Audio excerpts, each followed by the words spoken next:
Now, I try not to make videos about current political topics or current events because if you do, it makes things a lot easier because then you just react to whatever happens.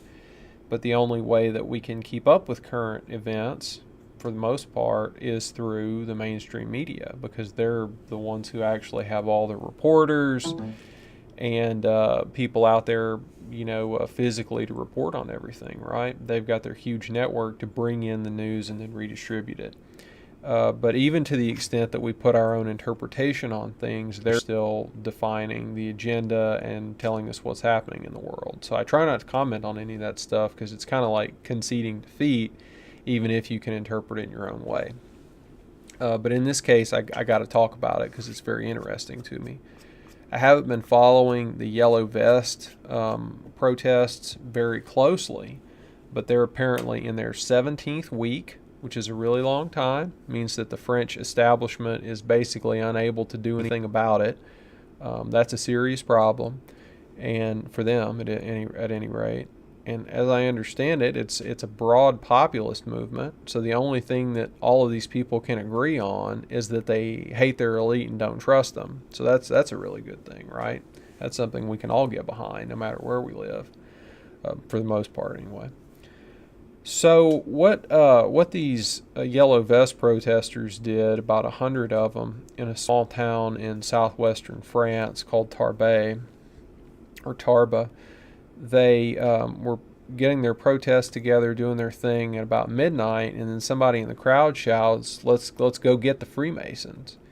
And the crowd marches to the local lodge, and they break in and they trash the place and they loot some stuff. And pretty quickly, about 5 minutes later, they get scared and go home because they're not hardened criminals. They're not murderers. They're not burglars. They're, again, just normal people. So they're not used to this kind of thing. So they go home. And it becomes a national political issue in France and elicits comments from the interior minister. First off, I'm going to quote briefly from what the French newspaper that I was looking at a translation of what they said. Pardon me. Okay, so the guy from the local lodge said that these unspeakable acts are part of a context of surreptitious threats and hate speech against Freemasons. And, it's kind of funny to hear the Freemasons complaining because when I personally did the research on the Freemasons in my area where I live, I found bankers, community leaders, and industrialists. That was the core of the Freemasonic group. So when you think about these people who basically hold the reins of power in your society, even if it's on the local level, so they're not national leaders, but just your local community leaders, if they're complaining about being subjected to hate speech and prejudice and this kind of stuff and threats, well, what? Maybe they need to do something different, right? They've got all the power at the local level, so it's just kind of ridiculous to hear them complaining like that. And even worse was the reaction from the interior minister. He said, "After the Jews, the Freemasons. What stupidity competes with intolerance?" So he's saying that what he's trying to do is he's trying to link attacks on Freemasons with attacks on Jews. And in Europe and in the West generally, Jews are the most protected class because of the story surrounding the Second World War, what happened during that and why it happened. Hollywood being, mostly a Jewish operation, creating Holocaust movies year after year, everybody in school getting Holocaust education, and the departments of Jewish studies in American universities talking about the innate anti-Semitism of the Westerner, of the European. So Jews are the class to protect in Western society from the elite level. That's what the elite promote the most. And this guy is saying, well, if you are criticizing or attacking the Freemasons, you're basically attacking the Jews. So he's kind of like trying to put the Freemasons under the Jewish umbrella of protection, which everybody either knows or should know. You can't attack the Jews without being completely outcast from society. But it's funny because to associate Jews and Freemasons in this way is actually part of the so-called anti-Jewish Mason conspiracy theory that was pretty widespread in the 20th century, particularly in Imperial Russia, Hitler's Germany, and all right-wing circles, basically, in America and Western Europe for most of the 20th century.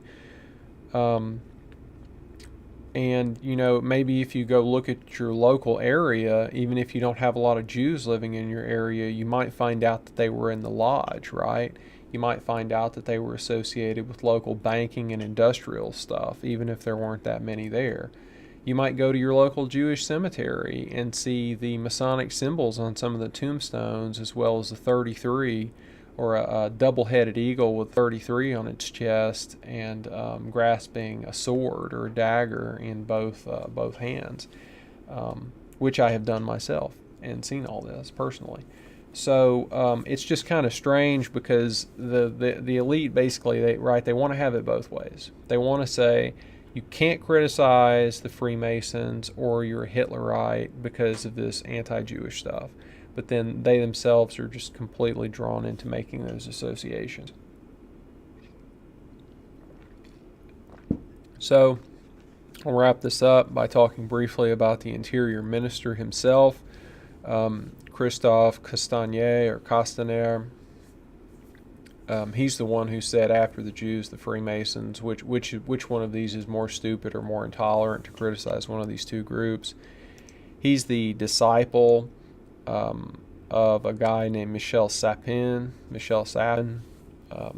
He's the mentor of this current interior minister. Michel Sapin is another one of these long-term center-left politicians in France. And if you know anything about the center-left, it's just neoliberalism and social democracy. Okay, for what that's worth, okay. But Michel Sapin, when he was a young man, was associated with a guy named Maurice Niemann. Maurice Niemann, according to the French version of Wikipedia, was a native Yiddish speaker from a Polish Jewish family that was all communists, and his mother was a cousin or niece of Rosa Luxemburg. So again, you just kind of glide straight from Trotskyism and militant Jewish revolutionary communism into neoliberal center-left establishment politics, and then that guy is tutoring younger politicians who are saying, how dare you criticize the Masons, this is like criticizing the Jews and it's stupid. So in my opinion, the yellow vest people are exactly right if they're going to be populists and if they're going to criticize and mistrust their elites to target people like the Freemasons. I think they're looking in the right direction. And I'll have another announcement on this subject coming perhaps in a week or less, and I look forward to telling you about that. Thank you for your time.